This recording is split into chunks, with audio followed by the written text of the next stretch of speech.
आदरणीय दर्शकवृन्द नमस्कार।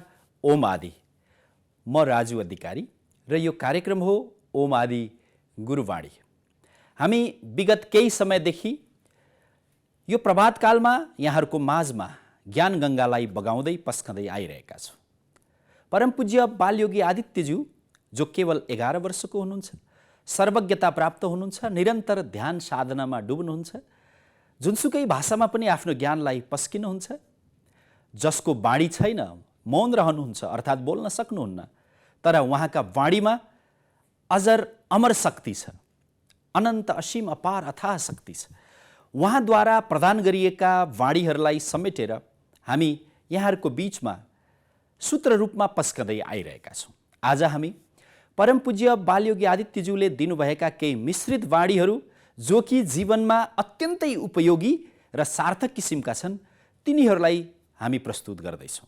आउनुहोस् आजको पहिलो गुरुवाणी श्रवण गरौँ। इतिहासप्रति खेलवाड र भविष्यप्रति अन्योल पार्नु हुँदैन।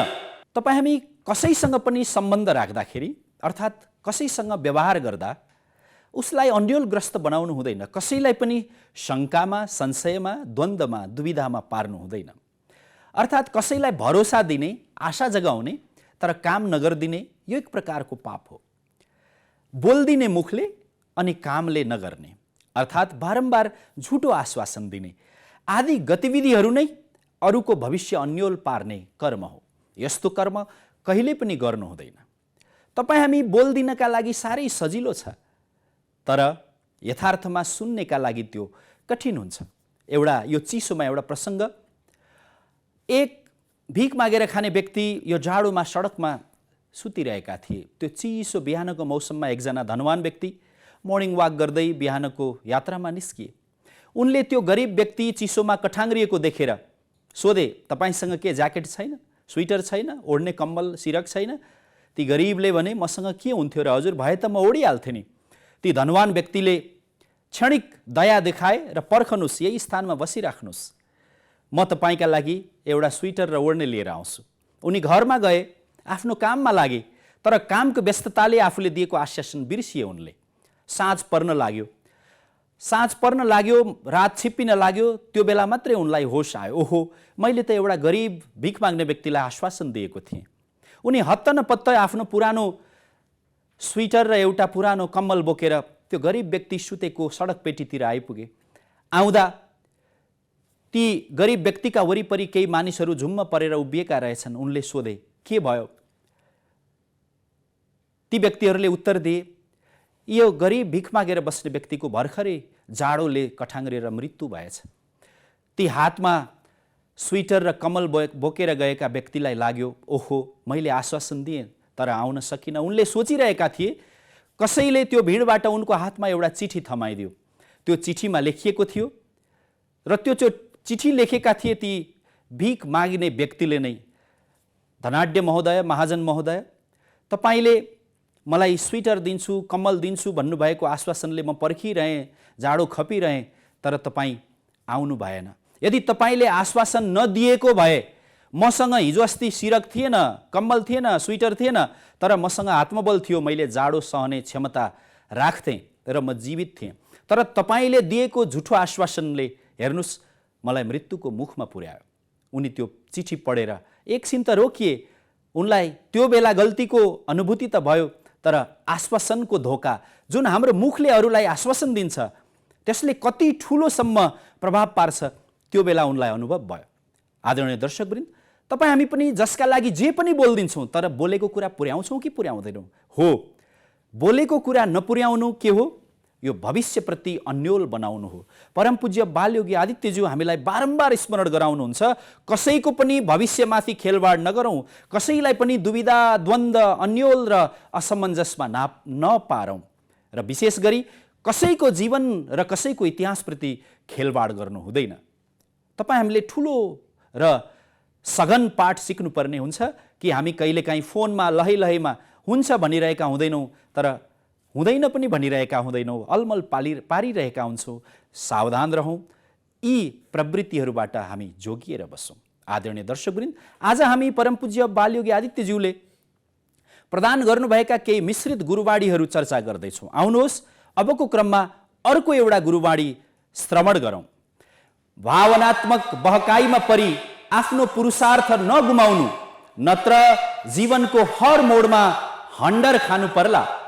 तपाईँ हामी बहकिने गर्छौँ। कसैमा भावनामा बहकिने रोग हुन्छ, कसैमा अरूको कुरामा बहकिने समस्या हुन्छ। हो, बग्नु, बहकिनु, भावुक हुनु एउटा कुरा हो, तर भावनात्मक बहकाइमा निरन्तर पर्नु एक प्रकारको मनोरोग हो। तपाईँ हामी कहिलेकाहीँ भावनामा अरूलाई धेरै आश्वासन दिन्छौँ अनि कहिलेकाहीँ कुनै गीत सुनेर, कुनै भजन सुनेर, कुनै चित्र चलचित्र हेरेर हामी एकदम भावनामा बहकिन्छौँ। कहिलेकाहीँ अरूले दान गरेको देखेर, अरूले सेवा गरेको देखेर, अरूको सुन्दरता देखेर, अरूको प्रगति देखेर पनि हामी भावनामा बग्छौँ र त्यस्तै नक्कल गर्ने कोसिस गर्छौँ। वास्तवमा भावनात्मक बहकाइमा बग्नु एक अपूर्ण दृष्टिकोण हो, जसले तपाईँ हाम्रो पुरुषार्थलाई छिन्दिन्छ, गुमाइदिन्छ, अर्थात् आफ्नो मेहनतबाट हामीलाई अलग गरिदिन्छ। त्यसकारण आफ्नो औकात, आफ्नो क्षमता, आफ्नो योग्यता, आफ्नो पहिचान, आफूभित्रको सत्वलाई हेरेर मात्रै आफ्नो मेहनत गर्दै रहौँ, कर्म गर्दै रहौँ। अरूलाई नक्कल गर्ने कोसिस नगरौँ भनेर पूज्य बालयोगी आदित्यज्यूले हामीलाई सम्झाउनु भएको छ। यदि हामी भावनामा बग्दै गऱ्यौँ र आफ्नो स्वधर्म र कर्म बिर्सिँदै गयौँ भने जीवनको हरेक मोडमा हन्डर खानुपर्ने हुन्छ र विचलित हुनुपर्ने हुन्छ। वास्तवमा हाम्रो मनमा कुण्ठा जन्मिने भनेको पनि कारण यही हो कि हामी कुनै काम सुरु गर्छौँ, केही दिन गर्छौँ, अगाडि बढ्छौँ अनि छोडिदिन्छौँ। आजभोलि चिसोको मौसम छ। तपाईँ हामी आफूलाई स्वस्थ राख्नलाई घरमै योग, ध्यान, प्राणायाम गर्न चाहन्छौँ। 2-4 दिन त गर्छौँ पनि, फेरि 8-10 दिनपछि छोडिदिउँ। यो जाडोमा, चिसोमा आखिर पाउनु नै के छ? फेरि भावनामा बगियो, छोडिदियो। विशेष गरेर तपाईँ हामीले जीवनमा असल कुरा, राम्रा कुरा, सकारात्मक कुरा, आदर्श बानीहरू केही दिन अभ्यासमा ल्याउँछौँ अनि छोडिदिन्छौँ। हो, यही हो भावनामा बग्ने प्रवृत्ति। यसबाट जोगिनुपर्छ। जोगिएन भने कुनै पनि मोडमा गएर जीवनको हन्डर खानु पर्ला भनेर हामीलाई बालयोगी आदित्यज्यूले सचेत गराउनु भएको छ। दर्शकवृन्द, परमपूज्य बालयोगी आदित्यज्यूले हाम्रो जीवनसँग सम्बन्धित प्रत्येक आयामलाई सम्बोधन गर्ने गुरुवाणीहरू दिनुभएको छ। आउनुहोस् अबको क्रममा अर्को एउटा गुरुवाणी श्रवण गरौँ। आदर्श जोगाउन लाग्दा परेको अन्याय मात्र परलोकपछि परमेश्वरले देखि न्याय दिनेछन्। तपाईँ हामी कहिलेकाहीँ आदर्शलाई, सिद्धान्तलाई, नैतिकतालाई, सदाचारलाई, चरित्रलाई जोगाउन समस्यामा पर्छौँ, अन्यायमा पनि पर्छौँ। कहिलेकाहीँ सत्यलाई स्थापित गर्न सुविधाहरू त्याग्नुपर्ने हुन्छ, कहिलेकाहीँ अपमान पनि झेल्नुपर्ने हुन्छ, कहिलेकाहीँ अन्यायको पनि शिकार हुनुपर्ने हुन्छ। जब हामी आदर्श जोगाउन लागि पर्छौँ, हाम्रो साथीभाइ, इष्टमित्र, समाज, परिवार हामीभन्दा विपरीत उभिदिन्छ। अर्थात् सत्यवादी र आदर्शवान व्यक्तिको कुरा सुन्ने मान्छे थोरै हुन्छन्। त्यो बेला ऊ एक्लो पनि हुन सक्छ, उसलाई अन्याय पनि पर्न सक्छ। तर यदि उसले आदर्श जोगाउन लागि पर्दा यदि अन्याय सही रहेको छ, सहन गरिरहेको छ भने त्यो न्याय अवश्य पाइनेछ। कोबाट? परमेश्वरबाट, प्रकृतिबाट, परमात्माबाट। र यो जन्ममा, यो जुनीमा पाइएन भने परलोक गइसकेपछि पनि परमेश्वरले हामीलाई न्याय दिनेछन्। त्यही त हो पुण्य, त्यही त हो असल पुनर्जन्म, त्यही त हो शक्ति र सिद्धि। हेर्नुहोस् त, एउटै परिवारमा, एउटै आमाको कोखबाट जन्मिएका सन्तति, कोही ज्ञानी, धनी र महान हुन्छन्, कोही सामान्य, कमजोर, दुर्बल, धनहीन र सामान्य किसिमका हुन्छन्। आखिर जन्म त एउटै आमाको कोखबाट पाए नि। कारण के हो? कारण के हो भन्दा हो प्रकृतिले, परमात्माले न्याय गर्नु भएपछि हामीलाई यस किसिमको जन्म मिल्छ। यदि हामी आज आदर्श जोगाउन लागि पर्छौँ भने त्यसको हिसाब किताब त्यो परमेश्वरको खातामा लेखिन्छ र एक न एक दिन हामीले न्याय अवश्य पाउँछौँ भनेर परमपूज्य बालयोगी आदित्यज्यूको भर्खरै वाचन गरिएको गुरुवाणीले स्पष्ट पारेको छ। दर्शकवृन्द, गहिरिएर हेर्ने भने हाम्रो जीवन अनेकौं सम्पत्ति, सम्पदा, शक्तिहरूले भरिएको छ। हो, यो जिन्दगीभित्र ताला बन्द गरिएर राखिएका अनेक शक्ति, सम्पत्ति, ज्ञान, अनुभवहरूलाई खोल्ने सूत्र नै गुरुवाणी हो। जन्मपछि गरिने कर्म र धर्म नै मृत्युपछिको अनमोल सम्पत्ति हो। वर्तमान जीवन अर्थात् यो जन्म, गइसकेको जीवन पूर्व जन्म र आगामी जन्मलाई, आगामी जीवनलाई हामी भविष्यको जन्म अर्थात् प्रारब्ध भन्ने गर्छौँ।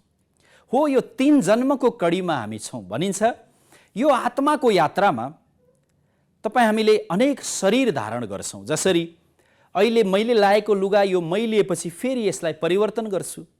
लुगा मात्र परिवर्तित हुन्छ, वस्त्र मात्र बदलिन्छ, शरीर बदलिँदैन।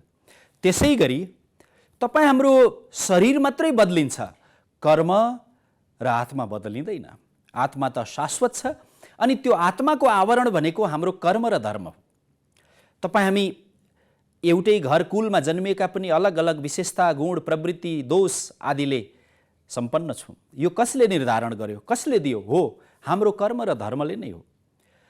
वर्तमानमा पनि कर्म र धर्म सुखदायी हुन्छ, आगतका लागि पनि सुखदायी हुन्छ र विगतका लागि पनि सुखदायी हुन्छ। जो अहिले सुखद जीवन बाँचिरहेका छौँ, वर्तमान कर्मको केही प्रभाव छ भने विगतमा गरेका धर्मको केही प्रभाव छ त्यसमा। हो, हामीले विगतमा गरेका या पहिले गरेका, पूर्व जन्ममा गरेका या यही जन्ममा केही समय अगाडि गरेका कर्म र धर्मको सुफल वर्तमानको सुख हो, शान्ति हो। त्यसै गरी वर्तमानमा हामी असल कर्म र धर्म गर्दछौँ भने त्यो जीवन बाँचुन्जेल र जीवन पछिलाई पनि अनमोल सम्पत्तिको काम गर्दछ। तसर्थ गहना कर्मणो गति भनिएको छ, अर्थात् कर्मको गति महान हुन्छ। कहिलेकाहीँ गल्ती र दोष नभए पनि हामीले दण्ड भोग्नुपर्ने हुन्छ। कहिलेकाहीँ कुनै कारण नभए पनि हामीले कर्मको प्रभाव सामना गर्नुपर्ने हुन्छ। कहिलेकाहीँ दुर्घटना, भवितव्य, प्राकृतिक प्रकोपमा व्यक्तिको कुनै दोष हुँदैन, तर अकाल मृत्यु पनि हुन सक्छ, अङ्गभङ्ग पनि हुन सक्छौँ। यो सब हिसाब किताब कहाँ छ? यदि यसको हिसाब किताब खोज्ने हो भने हाम्रो आफ्नै कर्म र धर्मको खातामा छ। त्यसैले परम पूज्य बालयोगी आदित्यज्यू हामीलाई स्मरण गराउनुहुन्छ कि यो जन्ममा जन्मिसकेपछि गरिने हाम्रा सत्कर्म र सद्धर्म, यसले यो जन्मलाई पनि एक सुनिश्चित मार्गमा अगाडि बढाउँछ र आगामी जन्मका लागि पनि त्यो सञ्चित सम्पत्तिका रूपमा काम गर्दछ। तसर्थ यो जन्मभरि उचित, सही, शुभ, कल्याणकारी, उपकारी र उपयोगी किसिमका कर्म गरौँ र सद्धर्ममा, सत्य धर्ममा, स्वधर्ममा आरूढ बनौँ। यही अपिल पूज्य बालयोगीज्यूले गर्नुभएको छ। दर्शकवृन्द, अबको क्रममा आउनुहोस् अर्को एउटा गुरुवाणी श्रवण गरौँ। आफ्नो गल्तीको ठाडो अस्वीकार गर्नु ठुलो अधर्म हो, महापाप हो, तसर्थ सत्य बोल। जुनसुकै धर्ममा, जुनसुकै न्यायालयमा जाउँ या जुनसुकै मन्दिरमा जाउँ, मस्जिदमा जाउँ, गिर्जाघरमा जाउँ, गुरुद्वारामा जाउँ या गुम्बाहरूमा जाउँ या गुरुहरूको आश्रममा जाउँ, सबैले दिने एउटा उपदेश भनेको के हो? सत्मार्गमा हिँड, सत्य मार्गमा हिँड। हामी पनि त्यो व्यक्ति मन पराउँछौँ जो सत्यवादी छ, जो बारम्बार झुट बोल्छ। एकछिन त रमाइलो लाग्छ, एकछिन त सुखद लाग्छ, एकछिन त मिठो लाग्न सक्छ झुट, तर अन्ततोगत्वा त्यो झुटो कुराले बोल्नेलाई पनि पोल्छ र स्वयंलाई पनि पोल्छ। हेर्नुहोस्, बोल्ने अङ्ग मुख हो। यो मुखको 4 अङ्गुलमाथि मस्तिष्क छ र 4 अङ्गुल तल हृदय छ। हृदय र मस्तिष्क धेरै टाढा छैन। मुखले बोलेको झुठो बोल्ने व्यक्तिले केही छिनमा बिर्सिदिन्छ, तर मस्तिष्क र हृदयले बिर्सिँदैन। मस्तिष्कमा त्यो अभिलेखको रूपमा रहन्छ र हृदयमा त्यो एक भावना बनेर रहन्छ। अनि जब त्यो झुठो बाणी र झुठो कर्म पाक्दै पाक्दै जान्छ, त्यसले फल दिने बेला आउँछ अनि त्यसले दुःख, अशान्ति, पीडा, पराभव, पतन, अपमान, तिरस्कार, आत्मग्लानि, रोग, व्यथा बनेर उपस्थित हुन्छ। यसैलाई कर्मफल भनिन्छ। तसर्थ कर्मको, धर्मको, आचरणको, चरित्रको, नैतिकताको पहिलो खुड्किलो भनेको नै सत्यवाणी हो। बुद्धको पञ्चशीलमा पनि पहिलो सत्य वचन नै आउँछ। पतञ्जलि योगको योग दर्शनमा पनि पहिलो यम सत्यमै आउँछ। त्यसै गरी जैन धर्ममा महावीरको वाणीमा पनि पहिलो खुड्किलो सत्य अणुव्रत नै हो। अरू धर्महरूमा पनि जाउँ, सबैले सत्य बोलीको पहिलो उपदेश दिनुभएको छ। तसर्थ आदरणीय दर्शकवृन्द, आजभोलि झुटो बोल्न साह्रै सजिलो छ, सत्य बोल्न चाहिँ गाह्रो छ, किनभने जताततै झुटो बोल्नेहरूको बाहुल्य छ, बहुमत छ। आउनुहोस् साहस गरौँ, पूज्य बालयोगी आदित्यज्यूको यो वचनलाई हृदयङ्गम गरौँ। ती तपस्वी, योगी, ऋषि र अवतारहरूको वाणीलाई हृदयङ्गम गरौँ, सकेसम्म सत्य बोलौँ। त्यसैले कतिपय अभिभावकहरूले त आफ्नो सन्ततिको नाम सत्यराज, सत्यकुमार, सत्यप्रेमी, सत्यदास, सत्यभामा राख्न चाहन्छन्, किनभने हर दिन उसलाई सत्य सत्य भनेर पुकारेपछि उसमा सत्यता जाग्ला कि भनेर। त दर्शकवृन्द, यदि हामी यो विज्ञान र ज्ञानलाई बिर्सेर झुटो बोल्छौँ, धोका दिन्छौँ, झुटो व्यवहार गर्छौँ, बारम्बार झुटा कुरा गर्छौँ, यो मुखलाई झुटो वचनले अपवित्र र जुठो बनाउँछौँ भने यो महापाप हो। जानी जानी बोलेको झुट त झन् ठुलो महापाप हो। तसर्थ आफूले गरेको गल्ती, विशेष गरी सत्य नबोलेर गरेको गल्ती यदि हामी अस्वीकार गर्छौँ भने त्यो अधर्म हो। तसर्थ धर्म सत्य हो भने झुठो अधर्म हो। यदि सत्य बोल्नु पुण्य हो भने सत्य नबोल्नु पाप हो। तसर्थ आदरणीय दर्शकवृन्द, सामान्य बोलीलाई, हाम्रो दैनिक जीवनको बाणीलाई सदुपयोग गरेर धर्म कमाऊ, सत्य बोलौँ हो, यही अपिल परम पूज्य बालयोगी आदित्यज्यूले गर्नुभएको छ। योग मार्गमा, योग साधनामा सत्य पहिलो खुड्किलो हो। सत्यसम्म पुग्नलाई हाम्रो शरीर पनि स्वस्थ हुनुपर्छ। त दर्शकवृन्द, आज हामी यहाँहरूलाई एउटा सानो योगको प्रयोग देखाउँदैछौँ र सिकाउँदैछौँ र शरीरलाई सत्यको वासस्थान बनाउने प्रयास गर्दैछौँ। आउनुहोस् सिकौँ एउटा सानो योग प्रक्रिया।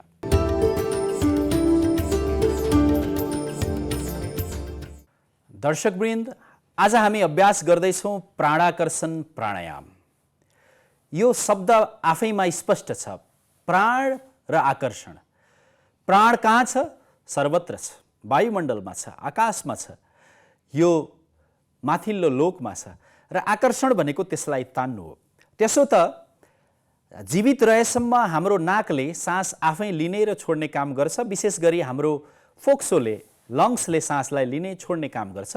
अर्थात् जीवात्माको स्वभाव हो श्वास लिनु छोड्नु, अनि जब हामी मृतात्मा हुन्छौँ यो श्वास बन्द हुन्छ। आखिर यो जीवन भनेको सासकै खेल हो, प्राणकै खेल हो।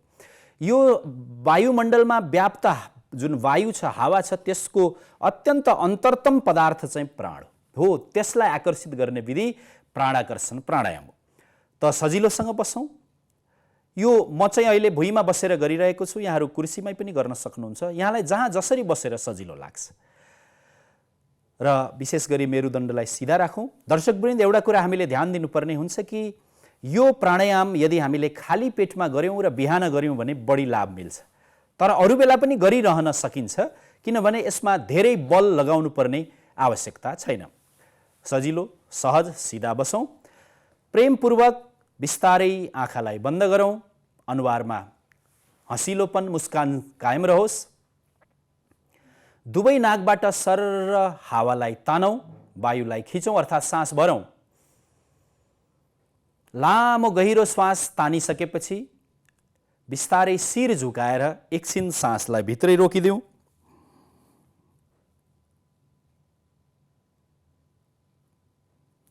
अब बिस्तारै शिर उठाउँदै उठाउँदै फेरि नाकबाटै सासलाई बाहिर निकाल्दिउँ। पुरा सास अघि भित्र लिएको सास पुरै बाहिर निस्किसकेपछि अब सास नलिकन, सास नतानिकन केही बेर बसौँ, अर्थात् शून्य अवस्थामा बसौँ। अब बिस्तारै दुवै नाकबाट फेरि गहिरो, लामो र अत्याधिक सासलाई तानौँ। पुरा फोक्सो, पेट, छाती भरिसकेपछि बिस्तारै त्यो भित्र भरिएको सास एक्कासी माथि नचढोस्, कार्बन डाइअक्साइड शिरतिर नजाओस् भनेर हामीले जालन्धर बन्द लगाउँछौँ। यसरी अलिकति शिर झुकाएर चिउँडोलाई किलकिले घाँटीभन्दा मुनि पुर्याएर एकछिन रोकेर राखौँ। बिस्तारै फेरि शिर उठाउँदै टाउको गर्दन उठाउँदै दुवै नाकबाट सासलाई निकाल्दिउँ। अब बाहिरै रोकौँ सास, शून्य अवस्थामा रहौँ केही बेर। यसरी सास लिने, रोक्ने, छोड्ने र बाहिर रोक्ने क्रियालाई प्राणाकर्षण प्राणायाम भनिन्छ। तर यसरी सासको 4 प्रक्रिया गर्दैमा प्राणाकर्षण पूर्ण हुँदैन आदरणीय दर्शकवृन्द। प्राणाकर्षण प्राणायामको पूर्णताका लागि हामीले मनमा पनि केही कल्पना गर्नुपर्ने हुन्छ।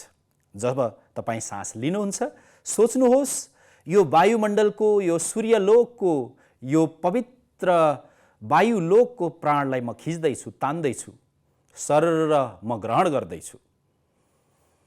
र जब हामी सास रोक्छौँ शिर झुकाएर, यस बेलामा सोचौँ, भावना गरौँ कि त्यो सास, त्यो प्राण, त्यो ऊर्जा, त्यो शक्ति पुरा शरीरभरि फैलिँदैछ। जसरी एउटा सेतो कागजमा तेल बिन्दु फैलिन्छ, सेतो कागजमा तेलको थोपा चुवाइदिँदा जसरी फिजारिन्छ, त्यसै गरी मैले लिएको सास पुरा कण कणमा, अणु अणुमा, रग रगमा, कोष कोषमा, शरीरमा पुरा फैलिँदैछ। अनि जब हामी शिर उठाउँदै सासलाई बाहिर फ्याल्छौँ, त्यो बेला सोचौँ कि भित्रको फोहोर, मैला, रोग, व्याधि, नकारात्मकता कालो धुवाँ बनेर, जस्तो कि कुनै गाडीमा जब हामी कालो धुवाँ फ्याँकेको देख्छौँ त्यस्तै धुवाँ बाहिर जाँदैछ। फोहोर मैला सबै सधैँका लागि बाहिर गयो, बाहिर निकाल्दिउँ। र जब हामी बाहिर सास रोकेर राख्छौँ, त्यो बेला के सोचौँ भने अब त्यो धुवाँ, त्यो फोहोर, त्यो रोग, त्यो नकारात्मकता मसँग कहिल्यै फर्केर आउनेवाला छैन। म सदा ऊर्जावान, प्राणवान, आरोग्यवान हुनेछु। त दर्शकवृन्द, फेरि अन्तमा आउनुहोस्, एकपटक यो विधिलाई अझै जानौँ, बुझौँ र अभ्यासमा ल्याउँ। सजिलो सरलतापूर्वक बस्ने, भुइँमा बसेर गरे राम्रो, खाली पेटमा गर्दा झनै राम्रो, बिहान अझ उत्तम। होइन भने यहाँलाई जुन बेला जतिखेर जसरी उपयोगी हुन्छ यहाँहरूले गर्न सक्नुहुन्छ। 2 नाकबाट सरर सास लिने, लामो सास लिइसकेपछि रोकेर राख्ने, रोकुन्जेल शिरलाई झुकाइदिने अर्थात् जालन्धर बन्द लगाउने। लगभग 20-25 सेकेन्ड रोकिसकेपछि बिस्तारो शिरलाई उठाउँदै, टाउको गर्दन उठाउँदै नाकबाट सासलाई बाहिर फ्यालिदिने। पुरा सास निख्रिएपछि, बाहिर फ्यालिसकेपछि अब सास नभरिकन केही बेर बस्ने, शून्य अवस्थामा बस्ने। यसरी बाह्य प्राणायाम, अन्तर प्राणायाम अर्थात् लिनेलाई भनिन्छ पूरक, रोक्नेलाई भनिन्छ कुम्भक, भित्र रोक्नेलाई भनिन्छ अन्तकुम्भक, बाहिर छोड्नेलाई भनिन्छ रेचक र बाहिरै सास रोक्ने प्रक्रियालाई भनिन्छ बाह्य कुम्भक। त दर्शकवृन्द, प्राणाकर्षण प्राणायाममा 20 सेकेन्ड जति सास लिने, पूरक लिने, पूरक गर्ने, 20 सेकेन्ड जति अन्तकुम्भक गर्ने, यसरी रोक्ने, 20 सेकेन्ड जतिमा बाहिर छोडिदिने, रेचक गरिदिने र 20 सेकेन्ड जति सास बाह्य कुम्भक गरिदिने। जब यो प्रक्रिया गर्छौँ हामीलाई कम्तीमा पनि 1 मिनट, 15-15 सेकेन्ड गऱ्यौँ भने 1 मिनट लाग्छ। प्राणाकर्षण प्राणायाम यसले आत्मबल बनाउँछ, आत्मबलको वृद्धि गर्छ, शरीरमा भएका सबै रोगहरूसँग लड्ने जीवनी शक्तिलाई बढाइदिन्छ, रगतलाई शुद्ध गर्छ। अनि जब जब मनले हामी सोचिरहेका हुन्छौँ, कल्पना गर्छौँ, मनलाई सकारात्मक, आशावादी र सामर्थ्यवान बनाउँदै लैजान्छ, प्राणवान बनाउँछ, हामीलाई जोसिलो, उत्साह, उमङ्गले भरिपूर्ण बनाइदिन्छ यो प्राणाकर्षण प्राणायामले। गायत्री परिवारका प्रमुख परम पूज्य गुरुदेव श्रीराम शर्मा आचार्यज्यूले आविष्कार गर्नुभएको यो प्राणाकर्षण प्राणायाम आजको युगमा अत्यन्तै उपयोगी छ। तपाईँ हामी आजको व्यस्त जीवनमा योग प्राणायाम गरेनौँ भने हामी अस्वस्थ नै रहन्छौँ। आजको यो विषादी, प्रदूषण, तछाड मछाड, तनाव, अस्तव्यस्तताको युगमा एकमात्र साथी भनेको प्राणायाम हुनुपर्छ। दर्शकवृन्द, प्राणाकर्षण प्राणायाम गरौँ, स्वस्थ र सुखी बनौँ।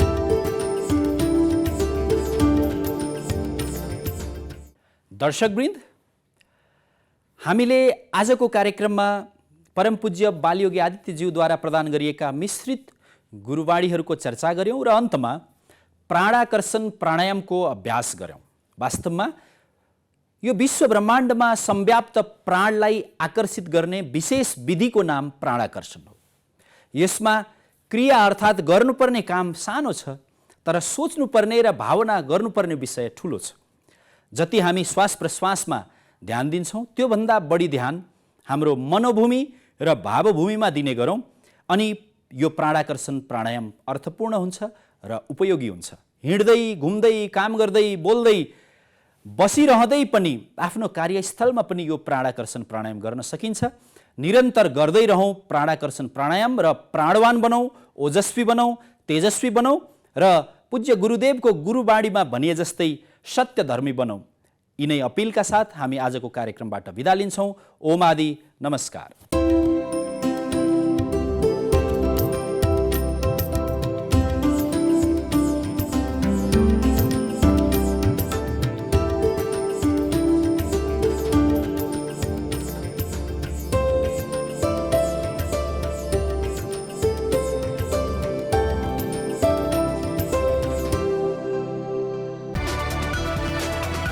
It's an AP1 presentation.